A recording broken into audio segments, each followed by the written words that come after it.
Nahuli nila ang anak ng Haring Dragon. Kailangan malaman nila ito. Kailangan kong puntahan ang Haring Dragon. Gumaling na ang nakalaban ng Haring Dragon! Lumaki at mukhang lalong lumakas!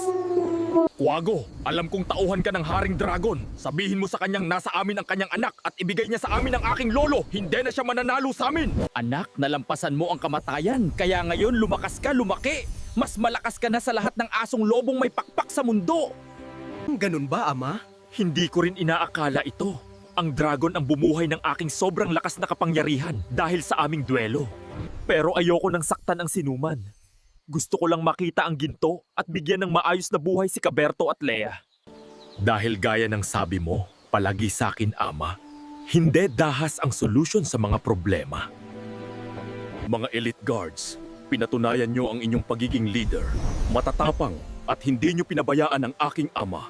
Lagi ninyong iisipin na tayo ang taga-protekta, hindi tayo magsisimula ng gulo. Kaya nga, sobrang payapa ng ating teritoryo sa paraiso. Makakaalis na kayo. Grabe, liwanag ang laki mo at ang gwapo. Malaki ka pa sa amin at matipunong matipuno ka. Salamat sa inyo, Caberto at Lea. Hindi nyo ako pinabayaan at iniwan sa ere.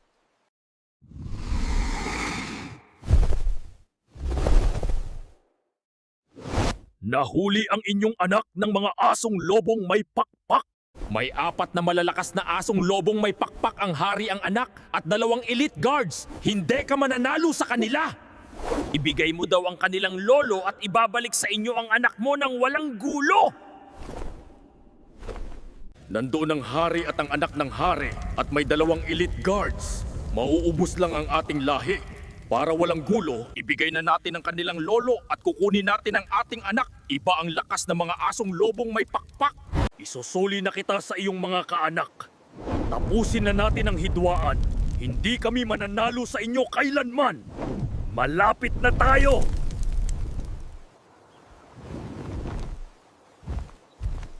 Walang gulo. Hindi ka mananalo sa akin. Ibigay mo sa akin ang aming lolo. Ibibigay ko sa iyo ang iyong anak. Oo, wala akong laban sa inyo.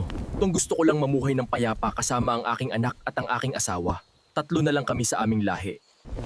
May mga tao dito sa kagubatan. Huwag niyo silang sasaktan. Masusunod po.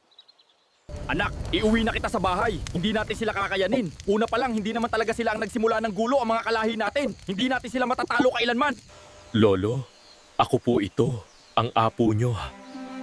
Pasensya na at natagalan kayong hanapin. Okay lang, apo. Ang laki mo at parang napakatapang at lakas mo. Ganyang kalaki ang ating bathala ayon sa kwento. Ano ang plano mo? Hindi ka na muna sasabay sa amin? Opo, Lolo. May misyon pa ko. Dapat tapusin dito sa lupa. Paano, anak? Iwan ka muna namin dito. Kahit anong araw ka bumalik sa ating paraiso, hihintayin ka namin, wag mo silang tetetradorin. Opo, Ama. Sabihin mo kay Ina na nasa maayos akong kalagayan. Tara na uli, hanapin na ang gintong yan at maiuwi na sa ating bahay.